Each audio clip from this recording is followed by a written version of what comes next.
Olá! Na semana passada nós estivemos ministrando sobre o tema a tolerância e os perigos para a família. Hoje queremos dar sequência, fechando então a linha de raciocínio. Nós iniciamos aquele programa dizendo sobre a necessidade de entendermos melhor a tolerância. Em linhas gerais, a tolerância é um valor necessário para as relações humanas. Somos fundamentalmente diferentes uns dos outros, seja pela via das questões sociais, como por exemplo as questões de classe, ou até mesmo etnias, raças, seja por outros aspectos como preferências, gostos, ou quaisquer outros aspectos. Nós somos fundamentalmente diferentes. E se nós não formos tolerantes, nenhum relacionamento sobrevive, nem aqueles que pressupõem serem marcados por vínculos mais profundos, como a relação pais e filhos. Até esses relacionamentos podem sucumbir diante da intolerância. Portanto, de forma geral, a tolerância ela é necessária. Mas há uma tendência, há uma chamada nova tolerância, em que essa nova tolerância tem sido percebida como permissividade moral. Basicamente, a ideia de que vale tudo. Não há regras, não há limites, a liberdade é o valor máximo e cada um dá conta de si. E as figuras de autoridades, de forma geral, elas são enfraquecidas ou até anuladas nesse contexto. Nós precisamos entender que é necessário a tolerância quando isso viabiliza os relacionamentos, mas precisamos ser intolerantes quanto a alguns aspectos que caminham na via da permissividade moral. Nossos filhos não podem fazer qualquer coisa, praticar qualquer coisa. Isso não faz sentido. Há sempre um limite. Aliás, o equilíbrio da vida, ele está na realidade dos limites. Exemplo, se você está trafegando numa via pública, ali há um limite. Quando você extrapola esse limite, você pode provocar danos a si e a terceiros. Quando você, por exemplo, tem um cartão de crédito, lá tem um limite, diz o quanto você pode gastar. Gastou mais do que isso estoura, os seus créditos e os juros são altíssimos. Se você for perceber, de todas as formas, os limites são necessários. E aí vivemos uma nova tolerância em que a permissividade moral diz, pode tudo. Bom, não pode tudo.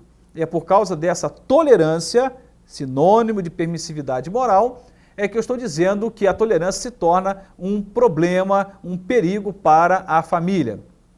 O texto sagrado que temos usado como base é o texto de Gênesis capítulo 12, verso 3, quando a Bíblia diz o seguinte, e abençoarei os que te abençoarem, e amaldiçoarei os que te amaldiçoarem, e em ti serão benditas todas as famílias da terra. Palavra dita a Abrão, o desejo de Deus a respeito de Abrão e, consequentemente, vendo-o como canal juntamente com a sua família, pensando nas demais famílias da terra. O desejo de Deus é que as famílias sejam abençoadas. E como dizia lá atrás, como relata Salomão, aquele que se levanta contra a família, aquele que prejudica a família, vai colher ou vai herdar somente o vento. O Senhor está dizendo, eu tenho interesse em abençoar as famílias, eu tenho prazer em abençoar as famílias. E o que nós percebemos, de forma geral, é que as famílias estão se perdendo por algumas razões, dentre elas a permissividade moral. Como eu escapo a isso? É sobre isso que eu quero falar rapidamente. Como eu posso escapar a esta realidade? Como eu posso responder a esse desafio que as famílias, de forma geral, estão passando ou sofrendo? Eu quero me ater numa passagem bíblica registrada em Hebreus capítulo 12, versos de 1 a 3, diz assim as Escrituras.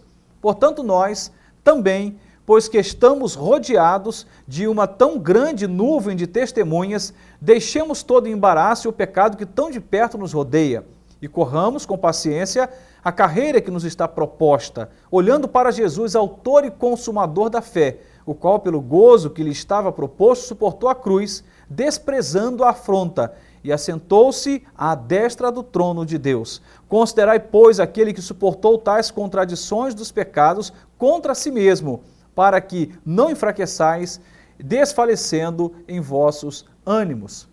Essa é uma passagem bíblica belíssima, e aqui nos traz algumas referências muito claras para quem quer sobreviver a esse desafio dos flagelos da família como consequência da tolerância, da permissividade moral, melhor dizendo. Bom, o que o texto diz aqui, que é preciso que eu e você possamos estabelecer focos de prioridade. Veja só, normalmente nós nos embaraçamos porque temos uma agenda muito saturada. O tempo em família tem sido comprometido. Não dá para você mais dialogar com o filho, com a esposa, conversar com a família, ter um tempo de prazer, porque todos estamos correndo demais. Até as crianças, de forma geral, ainda bem tenras na sua idade, pequeninas, já tem uma agenda saturadíssima de muitas atividades.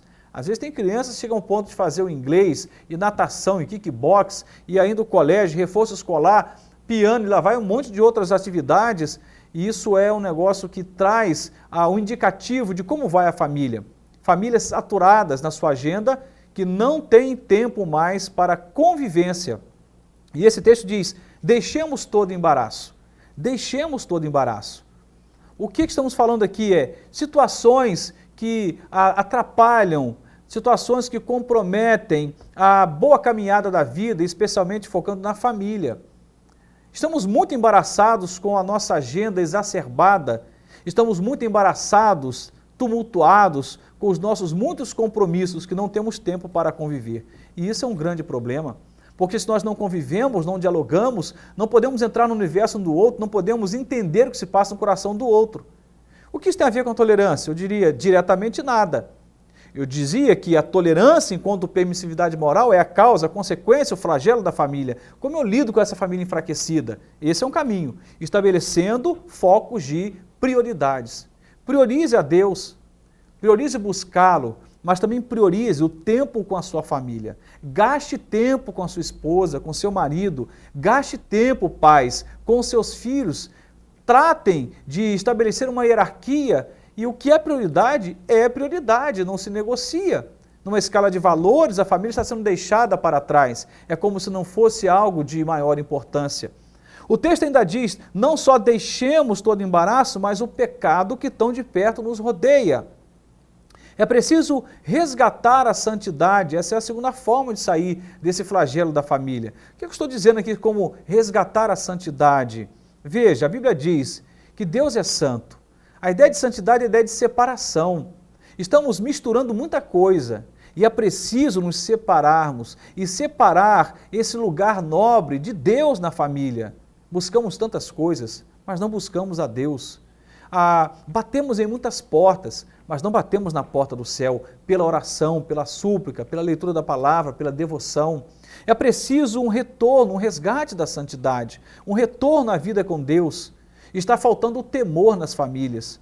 Há espaço para tudo, há espaço para o lazer, há espaço para o estudo, mas falta espaço para Deus. Santificar-se é separar-se para Deus, é dar a Deus um tempo de exclusividade, é dar a Deus a sua devoção. E como família nós precisamos desse espaço. Essa é uma forma também de escapar. O texto vai deixar bem claro para nós que além de tudo isso, de deixarmos o embaraço e o pecado, ele diz, é preciso também olhar para Jesus. Veja, olhar para Jesus. Todos nós seguimos referências e referenciais. Jesus é a nossa maior referência. Quando olhamos para Ele, não nos perdemos. Aqueles que têm praticado ou vivido nessa realidade de permissividade moral, estão na verdade dizendo com essa prática que perderam o foco de quem é Jesus, não estão olhando mais para Jesus. Quando olhamos para o Senhor, quando olhamos para o Senhor Jesus, nós nos permitimos ser alinhados na vontade de Deus, que é boa, agradável e perfeita. Ele deve ser o nosso referencial. Se olha para tudo, se olha para todos, aliás, referenciais de forma geral ou de forma pulverizada. Não faltam, há muitos referenciais, mas não há um referencial melhor, mais estável, mais certeiro do que a pessoa do Senhor, a pessoa de Cristo, e Ele quer ser observado. Olhe para Ele, olhando para Ele, porque Ele é autor e consumador da nossa fé. Falando sobre esse olhar para Jesus, quando olhamos para Ele, somos chamados a atenção também para fazermos um retorno à palavra de Deus. Porque a palavra e Cristo são uma coisa só. A Bíblia diz que Ele se fez carne e habitou entre nós, mas Ele era o verbo. Antes Ele era o verbo, a palavra. Essa palavra se fez carne. Então a palavra de Deus e a própria pessoa de Jesus Cristo estão no mesmo contexto. Portanto, é preciso não somente um olhar para Jesus, mas um retorno à palavra.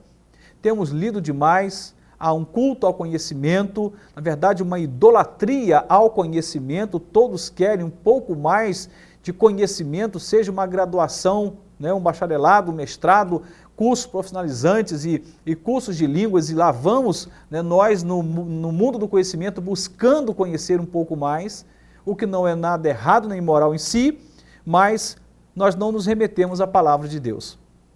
Pegamos os conselhos do fulano de tal, o bispo tal, né, doutor tal, o pastor fulano, o psicólogo ciclano, e esquecemos de olhar para a palavra. E é a palavra de Deus que vai nortear a nossa caminhada e que vai nos ajudar a lidar com essas pressões que as famílias estão vivendo por conta da permissividade moral. E por último, é preciso o posicionamento das figuras de autoridade na família. Estou falando aqui de pai e de mãe. Por que as famílias estão entrando nesse estado caótico? Por que elas estão se perdendo? Tá, tudo bem, foi a tolerância ou a permissividade moral que produziu esse desajuste? Sim, é verdade. Mas aonde estava o pai? Aonde estava a mãe quando isso acontecia? Talvez estava no lugar de vítima. Bom, sinceramente, eu acho que esse não é um bom lugar para nós ficarmos. Porque nós não somos vítimas de coisa alguma. Talvez haja uma exceção ou outra. Via de regra, nós temos a vida que queremos ter, temos a família que queremos ter, baseada nas escolhas que fazemos. Se nós escolhemos focar em Cristo, fazer um retorno à palavra, viver em santidade, fazer da devoção uma prática comum na família, logo, o que nós vamos ter é essa noção bíblica de que pai e mãe são autoridades, não somente no campo jurídico, mas sobretudo no espiritual, são autoridades sobre os seus filhos. Aonde você está, pai? Aonde você está, mãe? Talvez vocês saíram de cena, estão até tendo uma falsa sensação de dever cumprido porque o filho está num bom colégio, está se vestindo bem, está tendo acesso à educação. Mas mais do que isso, o que estamos precisando é de mais presença. E uma presença que é exercitada olho no olho, com empatia, com graça, com misericórdia, mas também com autoridade. Essas figuras de autoridade, de forma geral, elas foram se perdendo ao longo dos tempos. E hoje ela está bem diluída, enfraquecida. O poder da autoridade de um pai, o poder da autoridade de uma mãe está sob júdice, está sob julgamento pela ótica dos filhos, de forma que é complicado ver um filho ou uma filha que submete aos seus pais. É preciso um retorno, um posicionamento a esse lugar de autoridade. Ocupe o seu lugar de pai, ocupe o seu lugar de mãe. Tem muitas famílias que os filhos só clamam pela mãe. O pai parece nem existir. Onde está o pai? Essa família tem pai também, esses meninos têm um pai, essa família tem um cabeça. Aonde ele está? Que você, pai, você, mãe, possam se posicionar como autoridade sobre a sua casa. Fazendo isto, não teremos muitas dificuldades de lidar com essa avalanche de problemas que as famílias têm enfrentado. É possível olhar para a Bíblia e encontrar histórias maravilhosas, como a história de Noé, um homem que viveu num tempo de máxima corrupção, mas ele e sua família foram preservados. Escolheram obediência, escolheram a arca, escolheram preservar-se, olhando para o Senhor e obedecendo de todo o coração. Que eu e você possamos escapar a essa geração de grande permissividade moral e manter a nossa família debaixo da égide do governo de Cristo, do poder da palavra, e que Deus nos ajude e nos oriente. É isso que eu tenho pedido a Deus, e essa é a minha oração constante, que Deus nos ensine a viver debaixo do seu governo. Em nome de Jesus, que Deus faça disso uma realidade também para você. Compreende? A Bíblia diz aqui, claramente para nós, que é preciso olhar para Jesus. Olhe para Ele. Se perdeu, olhe para Ele. Tendo compreendido isto, que Deus te abençoe, em nome de Jesus. Amém.